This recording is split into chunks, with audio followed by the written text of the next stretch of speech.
હવે જે આપણે વાત કરવાના છે તે છે બાષ્પશીલ દ્રાવક અને અબાષ્પશીલ દ્રાવ્ય. સમજો, માની લો કે મારી પાસે એક પાત્ર છે, બંધ પાત્ર લઈ લઈએ, અને એ જે બંધ પાત્ર છે એ બંધ પાત્રમાં માની લો કે મારી પાસે એક બાષ્પશીલ દ્રાવક છે. બાષ્પશીલ દ્રાવક. દ્રાવકને આપણે એ નામ આપીએ છીએ. તમે ચોપડી અનુસાર 1 નંબર પણ આપી શકો. 1 નંબર તમારી મરજી, તમે ચોપડી અનુસાર 1 નંબર પણ આપી શકો. માની લો કે હું દ્રાવકને A કહું છું, તો અહીંયા બધા મોલેક્યુલ, બધા અણુઓ A ના હશે કે નહીં? તો અહીંયા બધે A ના અણુ છે. હવે એ પોતે બાષ્પશીલ છે, તો એમાંથી આરામથી બાષ્પ બનશે. અને જ્યારે એમાંથી બાષ્પ બને તો બાષ્પને લીધે બાષ્પ દબાણ પણ લાગે. તો માની લો કે એનું બાષ્પ દબાણ છે P0A. 0 કેમ આપેલું બધાને ખબર છે કે એકલો છે, શુદ્ધ કહેવાય. શુદ્ધ હોય તો P0A. તો P0A એટલે કે શુદ્ધ A નું બાષ્પ દબાણ. ચાલો, હવે માની લો કે તમે એની અંદર એક દ્રાવ્ય નાખો છો. શું નાખો છો એની અંદર? એક દ્રાવ્ય. પણ દ્રાવ્ય કેવો છે? અબાષ્પશીલ. તમે એમાં અબાષ્પશીલ દ્રાવ્ય નાખો છો, જેને હું નામ આપું છું B. તો માની લો કે એની અંદર આપણે અબાષ્પશીલ દ્રાવ્યને એડ કરીએ છીએ. તો શું થશે તે તો કંઈક આ રીતનું એક દ્રાવણ બનશે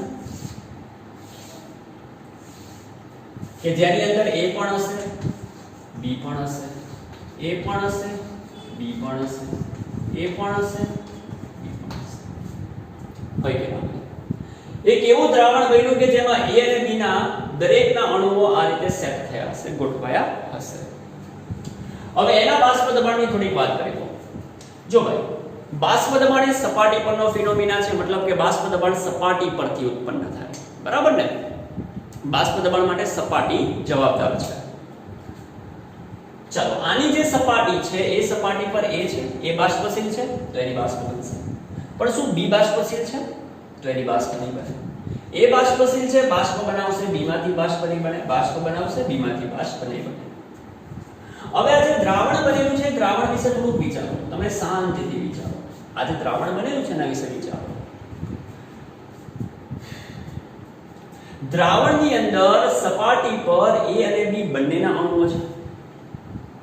એમાંથી ખાલી અને ખાલી A ના અણુ જ બાષ્પ બનાવે છે, B ના અણુ બાષ્પ બનાવતા નથી. જ્યારે શરૂઆતમાં આની વાત કરો તો આની સપાટી પર જેટલા પણ અણુ છે એ બધા અણુ બાષ્પ બનાવે છે. આની સપાટી પર 6 અણુ છે, 6 એ 6 બાષ્પ બનાવે છે. જ્યારે આની સપાટીમાં 6 માંથી ખાલી 3 અણુમાંથી જ બાષ્પ બનશે, બધામાંથી બાષ્પ બનતી નથી. તો બોલો, એના પરથી એક વસ્તુ કહી શકું કે શરૂઆતનું જે બાષ્પ દબાણ છે P0A, એના કરતા દ્રાવણનું જે બાષ્પ દબાણ છે તે કંઈક ઓછું હશે, જેને હું PA કહી શકું. બહુ સિમ્પલ છે, સમજવાનું છે, લોજિક દોડાવો. અહીંયા સપાટી પર રહેલા 6 એ 6 અણુ બાષ્પ બને છે, અને અહીંયા સપાટી પર રહેલા 6 માંથી ખાલી 3 જ અણુ બાષ્પ બને છે. તો બોલો, આના કરતા આનું બાષ્પ દબાણ ઓછું હોવાનું. અને આ જે બાષ્પ દબાણ છે તેનું નામ આપીશ PA. અને હું સાઈડ ઉપર લખીને આપીશ તમને લોકોને કે જે PA છે ને તે લેસ ધેન છે કોના કરતા? P0A કરતા. આ જે P0A છે એના કરતા PA ઓછું હશે. PA ઓછું હશે P0A કરતા. સામાન્ય છે, બધાને ખબર પડે કે ભાઈ અહીંયા 6 બાષ્પ બનાવે તો બાષ્પ દબાણ વધુ જોઈએ ને, અને આમાં તો 3 જ બનાવે તો બાષ્પ દબાણ ઓછું હશે. સિમ્પલ છે. આને કહેવામાં આવે છે બાષ્પ દબાણનો ઘટાડો. પહેલા વ્યક્તિ શુદ્ધ હતો તો તેનું બાષ્પ દબાણ વધારે હતું. હવે વ્યક્તિ દ્રાવણ બની ગયો તો તેનું બાષ્પ દબાણ ઘટી ગયું. માની લો કે શરૂઆતનું બાષ્પ દબાણ મારું 100 છે, તો બોલો આનું બાષ્પ દબાણ 100 તો હોવાનું નથી. તો માની લો કે આનું બાષ્પ દબાણ છે 70. કેટલું છે? 70. તો બોલો બાષ્પ દબાણ ઘટ્યું કે ના ઘટ્યું? અને બાષ્પ દબાણ ઘટ્યું કોના લીધે? મારા લીધે કે તમારા લીધે? આપણામાંથી કોઈના લીધે નહીં. બાષ્પ દબાણ ઘટે છે B ના લીધે, કારણ કે B પોતે બાષ્પશીલ નથી. બાષ્પ દબાણ ઘટે છે કોના લીધે? B ના લીધે. કેમ? કારણ કે B પોતે બાષ્પશીલ નથી. B પોતે બાષ્પશીલ નથી. B અબાષ્પશીલ છે. તો એક વસ્તુ લખી શકું, જ્યારે શુદ્ધ બાષ્પશીલ દ્રાવકમાં અબાષ્પશીલ દ્રાવ્યને ઉમેરવામાં આવે તો બનતા દ્રાવણનું બાષ્પ દબાણ દ્રાવક કરતા ઓછું હોય છે. બોલો કહેવાય કે ના કહેવાય? શુદ્ધ બાષ્પશીલ દ્રાવક એમાં અબાષ્પશીલ દ્રાવ્યને એડ કરીને જો દ્રાવણ બનાવવામાં આવે તો દ્રાવણનું બાષ્પ દબાણ શુદ્ધ દ્રાવકના બાષ્પ દબાણ કરતા ઓછું હોય છે. મતલબ કે Pa is less than P0.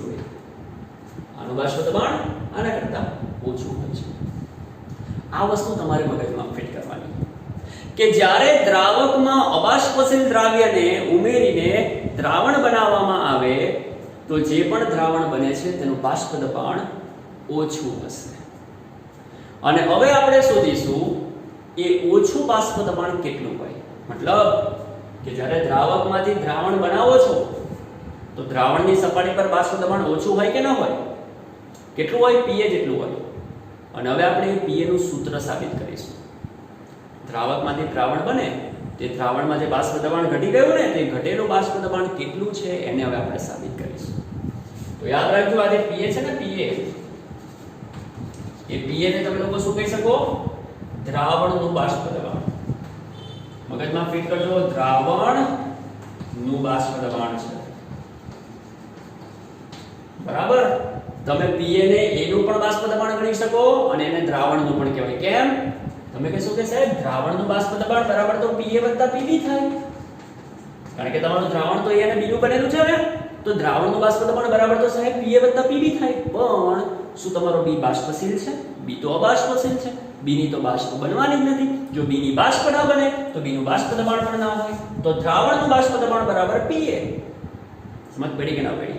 તો Pa ને દ્રાવણનું બાષ્પ દબાણ કહેવાય અથવા તો દ્રાવણમાં ઘટક A નું બાષ્પ દબાણ પણ કહેવાય. યાદ રાખજો, લખતા શીખજો ભાઈ. દ્રાવણનું બાષ્પ દબાણ પણ કહેવાય અને દ્રાવણમાં ઘટક A નું પણ બાષ્પ દબાણ કહેવાય. ચાલો તો હવે આપણે એ Pa કેટલું હોય એના વિશેની થોડી ચર્ચા કરીશું. જો કે અમે કઈ ચર્ચા કરવાની જરૂર નથી, આપણે બધા જાણીએ છીએ કે Pa એટલે કોણ?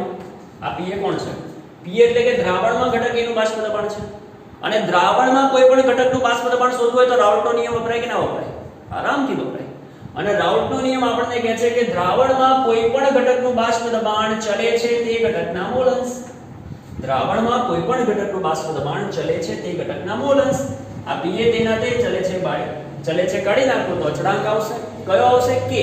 અને K ને આપણે કન્વર્ટ કરેલો છે, યાદ કરો. એના પરથી શું લખીએ છીએ? P0. ખ્યાલ છે ને? તો ટૂંકમાં રાઉલ્ટનો નિયમ જ વાપરવાનો જે આપણે આગળ વાપરેલો તે. તો Pa ચલે છે x છે, ચલે છે કાઢી નાખો બરાબર, અચળાંક આવશે P0A * x. તો બસ આ તમારું થઈ ગયું, પતી ગયું. આ જે પણ દ્રાવણ બનેલું છે ને એ દ્રાવણની સપાટી પરનું બાષ્પ દબાણ Pa કેટલું હોય તો કે ભાઈ આટલું હોય. આ તમારો રાઉલ્ટનો નિયમ પૂરો થયો. કોની માટે પૂરો થયો? બાષ્પશીલ દ્રાવક અને અબાષ્પશીલ દ્રાવ્ય માટે. કોની માટે? બાષ્પશીલ દ્રાવક અને અબાષ્પશીલ દ્રાવ્ય. અને એક વસ્તુ મગજમાં ખાસ ફિટ કરજો કે જ્યારે શુદ્ધ બાષ્પશીલ દ્રાવકમાં અબાષ્પશીલ દ્રાવ્યને ઉમેરવામાં આવે તો બનતા દ્રાવણનું બાષ્પ દબાણ દ્રાવક કરતા ઓછું હોય છે.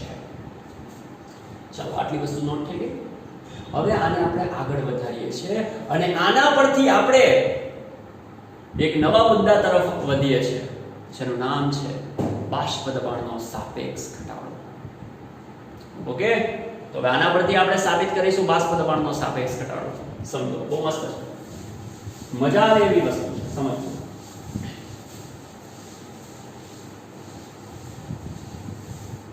ચાલો પહેલા તો આપણે આ સૂત્ર દરેકને ખબર છે ને, તો આપણે એ સૂત્રથી શરૂઆત કરીશું.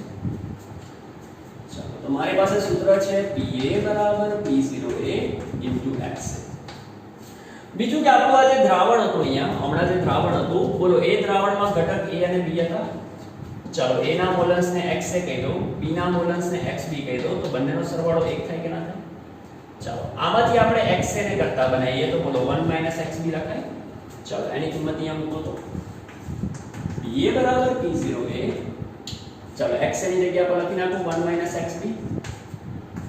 સાદું રૂપ આપો ba બરાબર p0a, સાદું રૂપ આપો p0a xb.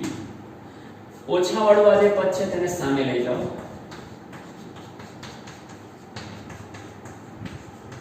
આને આ બાજુ લઈ આવો.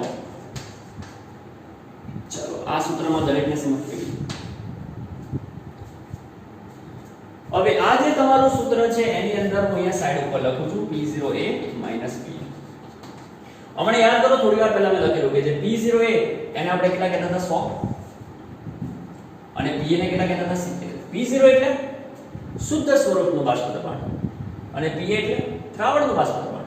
શરૂઆતમાં બાષ્પ દબાણ 100 હતું અને દ્રાવણમાં 70 થઈ ગયું તો 100 70. 100 માંથી 70 થાય તો 30 કહેવાય.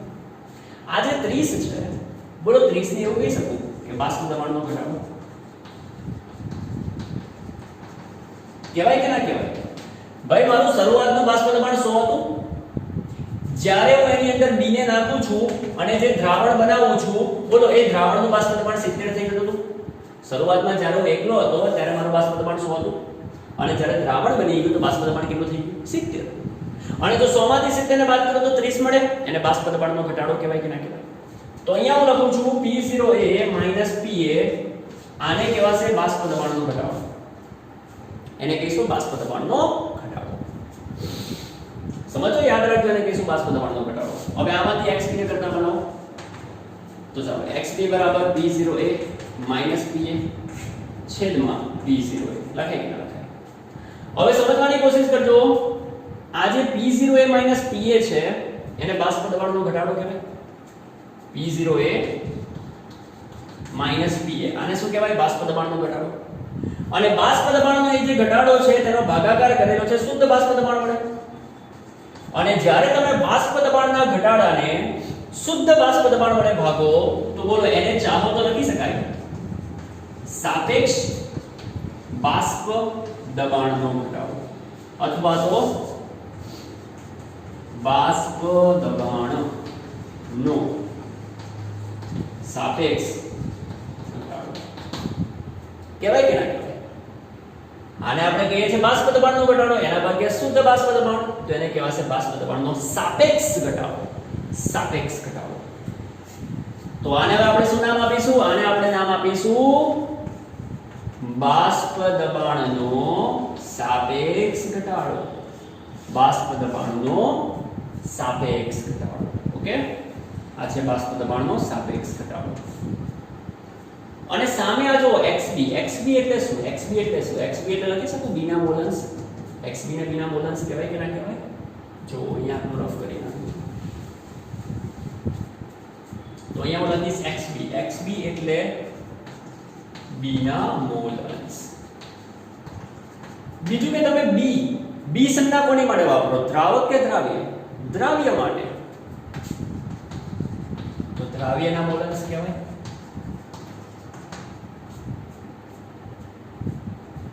તો xb એટલે દ્રાવ્યના મોલન્સ અને આને કહેવાય બાષ્પ દબાણનો સાપેક્ષ ઘટાડો. તો એક વસ્તુ બોલી શકું કે બાષ્પ દબાણનો સાપેક્ષ ઘટાડો દ્રાવ્યના મોલન્સ બરાબર હોય છે. બાષ્પ દબાણનો સાપેક્ષ ઘટાડો દ્રાવ્યના મોલન્સ બરાબર હોય છે. પણ કઈ પરિસ્થિતિ માટે? આપણે કઈ પરિસ્થિતિનો અભ્યાસ કરીએ છીએ? બાષ્પશીલનો કે પછી બાષ્પશીલ અને અબાષ્પશીલનો? આખી આપણી આ જે થિયરી ચાલે છે તે બાષ્પશીલ અને અબાષ્પશીલ માટે છે. કોની માટે છે? બાષ્પશીલ અને અબાષ્પશીલ. આપણી પાસે જે દ્રાવક A છે તે બાષ્પશીલ છે અને જે B છે તે અબાષ્પશીલ છે. સમજ પડી કે ના પડી? અને એમાંથી આપણને દ્રાવણ મળે છે. તો આપણે એવા દ્રાવણની વાત કરીએ છીએ કે જેમાં એક બાષ્પશીલ છે અને બીજો અબાષ્પશીલ છે. અને અબાષ્પશીલ અને બાષ્પશીલને ભેગો કરવામાં આવે તો તેની અંદર જોવા મળે છે કે બાષ્પ દબાણનો સાપેક્ષ ઘટાડો દ્રાવ્યના મોલન્સ બરાબર હોય છે. કોના મોલન્સ બરાબર? દ્રાવ્યના મોલન્સ. તો આરામથી લખી શકીએ. શું લખી શકાય? શુદ્ધ બાષ્પશીલ દ્રાવકમાં અબાષ્પશીલ દ્રાવ્ય ઉમેરી દ્રાવણ બનાવવામાં આવે તો બનતા દ્રાવણમાં, બરાબર, આ બેને ભેગા કરીને જે દ્રાવણ બનાવવામાં આવે એ દ્રાવણ માટે બાષ્પ દબાણનો સાપેક્ષ ઘટાડો, બાષ્પ દબાણનો સાપેક્ષ ઘટાડો, એ દ્રાવણ માટે બાષ્પ દબાણનો સાપેક્ષ ઘટાડો દ્રાવ્યના મોલ અંશ બરાબર હોય છે, દ્રાવ્યના મોલ અંશ બરાબર હોય છે, કેવાય કે તો જ્યારે શુદ્ધ બાષ્પશીલ દ્રાવકમાં અબાષ્પશીલ દ્રાવ્યને ઓગાળીને દ્રાવણ બનાવવામાં આવે તો જે પણ દ્રાવણ બનશે એ દ્રાવણમાં બાષ્પ દબાણનો સાપેક્ષ ઘટાડો દ્રાવ્યના મોલ અંશ બરાબર હશે. ક્લિયર થઈ ગયું આટલું? ચાલો આને નોટ કરો એટલે ફટાફટ આગળ વધું છું. સ્ક્રીનશોટ પાડી ચાલો વધી આગળ. ઓકે, હવે દરેક જણ આ જે સૂત્ર છે તેને ધ્યાનથી જોશે. આ સૂત્રને આપણે યાદ રાખીશું.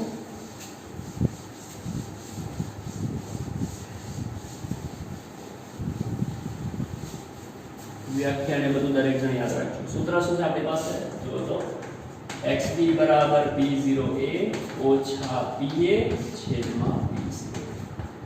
ઓકે, આ તમારી પાસે સૂત્ર છે. ચાલો આને પછી નાખું. હવે જોજો xb એટલે કે b ના મોલ અંશ કહેવાય. હું આને પલટાવીને પણ લખી શકું. લખાય ના રીતે p0a ઓછા pa છેદમાં p0a બરાબર xb. હવે xb એટલે કે b ના મોલ અંશ, xb એટલે કે b ના મોલ અંશ, xb એટલે કે b ના મોલ અંશ અને b ના મોલ અંશ બરાબર b ના મોલ છેદમાં કુલ મોલ. p0a માઈનસ pa છેદમાં p0a બરાબર xb બરાબર n. ચાલો કુલ મોલ એટલે કે a અને b બંનેના મોલોનો સરવાળો, તો n વત્તા nb થાય. ચાલો આટલી વસ્તુને આપણે યાદ રાખીશું. ચાલો આટલી વસ્તુ બધાને ક્લિયર થઈ ગઈ. તો અહીંયા આપણે અબાષ્પશીલ દ્રાવ્યને બાષ્પશીલ દ્રાવકમાં નાખીએ અને જે દ્રાવણ તૈયાર થાય એ દ્રાવણ માટે બાષ્પ દબાણના સાપેક્ષ ઘટાડાનું સૂત્ર તારે અને સૂત્ર મળે છે બાષ્પ દબાણનો સાપેક્ષ ઘટાડો બરાબર દ્રાવ્યના મોલ અંશ બરાબર Nb upon Na plus Nb. આટલી વસ્તુ ક્લિયર થાય છે. ઘણી વખત દાખલાઓની ગણતરીમાં શું આવશે તે જોજો. દાખલાઓની ગણતરીમાં Na અને Nb એમાંથી આપણે Nb ને અવગણીશું કારણ કે Nb દ્રાવ્ય છે અને દ્રાવ્ય કરતા દ્રાવકની માત્રા વધારે હોય તો એની સરખામણીમાં દ્રાવ્યને ઇગ્નોર કરીશું. તો તેવા સંજોગોમાં સૂત્ર તમારું બનશે Nb ના છેદમાં Na. બાષ્પ દબાણનો સાપેક્ષ ઘટાડો બરાબર લખી શકાય Nb ના છેદમાં Na. અને ઘણી વખત તેનું બીજું એક સ્વરૂપ આ પણ છે, એને પણ જોઈ લો. Nb એટલે કે b ના મોલ બરાબર મોલનું સૂત્ર બોલો. મોલ બરાબર દળના છેદમાં આણ્વીય દળ, મતલબ કે b ના મોલ બરાબર b નું વજન છેદમાં b નું આણ્વીય દળ અને a ના મોલ બરાબર a નું વજન અને a નું આણ્વીય દળ. થાય કે ના થાય? તો એક આ સૂત્ર પણ આપણને મળે છે. b ના મોલ બરાબર b નું વજન છેદમાં તેનું આણ્વીય દળ, a ના મોલ બરાબર a નું વજન છેદમાં તેનું આણ્વીય દળ, છેદનો છેદ ઉપર જતો રહ્યો.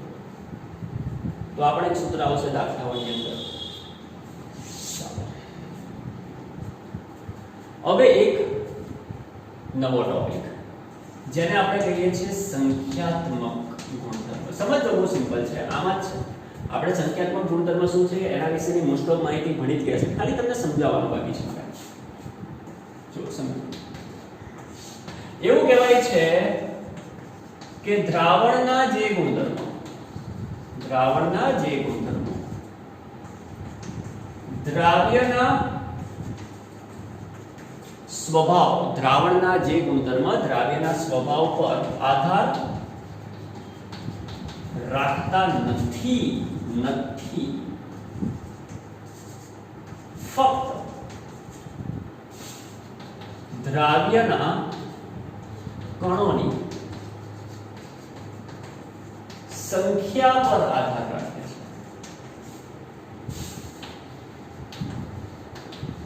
તેને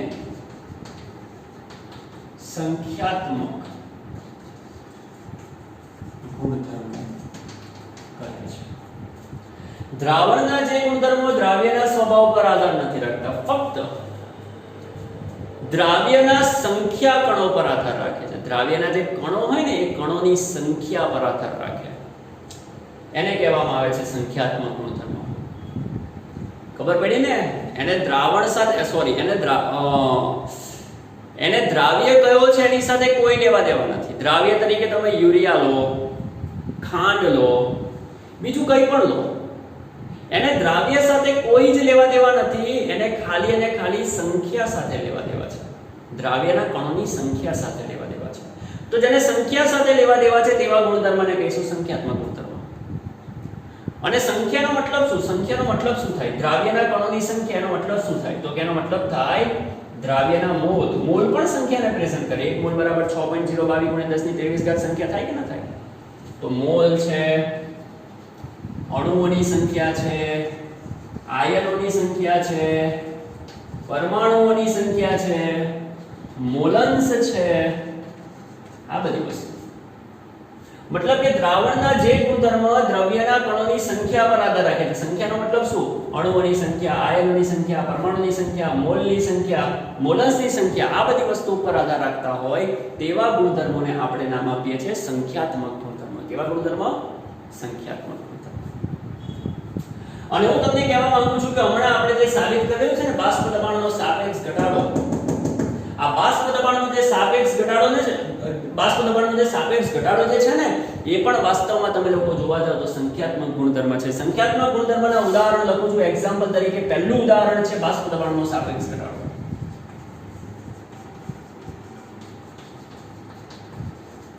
શોર્ટમાં લખું છું, બરાબર?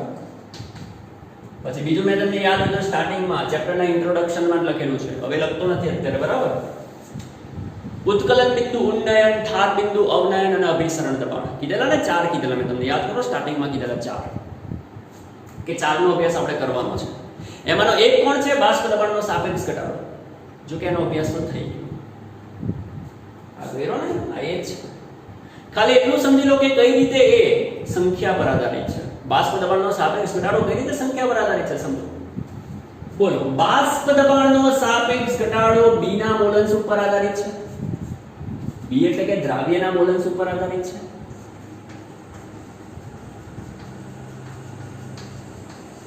બાષ્પ દબાણનો સાપેક્ષ ઘટાડો દ્રાવ્યના મોલન્સ પર આધારિત છે. દ્રાવ્યના મોલન્સ પર આધારિત છે. અને મેં તમને કીધું ને કે મોલન્સ એ પણ દ્રાવ્યની સંખ્યા દર્શાવે. કઈ રીતે દર્શાવે તે પણ જોઈ લો. મોલન્સ બરાબર મોલના છેદમાં કુલ મોલ. મતલબ કે મોલન્સ કોના પર ડિપેન્ડ કરે છે? મોલ પર ડિપેન્ડ કરે છે. મોલન્સ મોલ પર ડિપેન્ડ કરે છે. અને તમને મોલ ખબર હોય એના પરથી સંખ્યા મળે કે ના મળે? તો મોલનો મતલબ સંખ્યા થાય. સમજ પડી કે ના પડી? તો ટૂંકમાં બાષ્પ દબાણનો સાપેક્ષ ઘટાડો મોલન્સ પર આધારિત છે, મોલન્સ મોલ પર આધારિત છે અને મોલ સંખ્યા પર આધારિત છે. સાબિત થઈ ગયું ને કે બાષ્પ દબાણનો સાપેક્ષ ઘટાડો પણ સંખ્યા પર આધારિત છે. અને સંખ્યા પર આધારિત જે પણ ગુણધર્મ હોય તેને આપણે કેવા ગુણધર્મો કહીએ છીએ? સંખ્યાત્મક ગુણધર્મો. તો આજનો લેક્ચર આપણે અહીંયા પૂરો કરીએ છીએ. નેક્સ્ટ લેક્ચરમાં આપણે બીજા નવા સંખ્યાત્મક ગુણધર્મ સાથે આગળ વધીશું. હજુ આપણે 3 સંખ્યાત્મક ગુણધર્મ ભણવાના છે. ઉત્કલન બિંદુ, ઉન્નયન, ઠાર બિંદુ, અવનયન, અભિસરણ દબાણ, ત્યારબાદ વન ટોપ અવયવ પણ ભણીશું. વન ટોપ અવયવ હકીકતમાં આજે આપણે ભણીએ છીએ ત્યારે સંખ્યાત્મક ગુણધર્મ બસ એ જ ભણવાનું છે, પણ એની સાથે આપણે વન ટોપ અવયવને એડ કરીશું. અને વન ટોપ અવયવ ક્યારે વપરાય ખબર છે? વન ટોપ અવયવ ત્યારે જ વપરાય જ્યારે તમારા દ્રાવ્ય આયનીય હોય. જેમ કે તમે વાત કરો યુરિયા આયનીય નથી. દ્રાવણમાં તમે યુરિયા નાખો તો યુરિયા છૂટો ના પડે, યુરિયા સ્વરૂપે દ્રાવ્ય થાય. પણ જો તમે દ્રાવણમાં મીઠું નાખો NaCl તો NaCl ના બે ટુકડા થાય કે ના થાય? Na+ અને Cl-. તો મીઠું દ્રાવણમાં જઈને છૂટું પડી જાય છે. અને જ્યારે તમારો દ્રાવ્ય દ્રાવણમાં જઈને છૂટો પડતો હોય કાં તો જોડાતો હોય, એવા પણ આવશે, જોડાતા પણ હોય. તો જ્યારે તમારો દ્રાવ્ય દ્રાવણમાં જઈને વિયોજન કાં તો સુયોજન પામતો હોય, છૂટો કાં તો ભેગો થતો હોય, તેવા સંજોગોની અંદર આપણે વન ટોપ અવયવ વાપરીશું. પણ જ્યાં સુધી આપણો દ્રાવ્ય સામાન્ય છે, જે દ્રાવણમાં જઈને છૂટો કાં તો ભેગો થતો નથી, એવો ને એવો જ રહે છે, એવા ને એવા સ્વરૂપે દ્રાવ્ય થાય છે, તો એની માટે આપણે વન ટોપ અવયવ નહીં વાપરીએ. તો સ્ટાર્ટિંગમાં આપણે જે પણ કંઈ ભણીશું ને તેમાં આપણે વન ટોપ અવયવ નથી વાપરવાના. અને બીજું કે આપણો જે પણ દ્રાવ્ય હશે તે કેવો હશે? સાદો દ્રાવ્ય હશે કે જે દ્રાવણમાં જઈને ના તો છૂટો પડશે ના તો ભેગો થશે. ક્લિયર? આ વસ્તુ મગજમાં ફિટ કરી દો, નોટ કરો તો કરી દો કે હમણાં તમે શરૂઆતમાં અત્યારે જેટલા પણ વિડીયો હમણાં જોશો ને 2-3 વિડીયો, એ દરેકની અંદર આપણે એવો દ્રાવ્ય વાપરીશું કે જે ના તો સુયોજન પામશે ના તો વિયોજન પામશે. બરાબર? એને નોટ કરી લેજો. તો મળીએ છીએ નેક્સ્ટ લેક્ચરમાં. ત્યાં સુધી આની કમ્પ્લીટ પ્રેક્ટિસ કરજો. વિડીયોને લાઈક કરજો, વિડીયોને શેર કરજો. Thank you.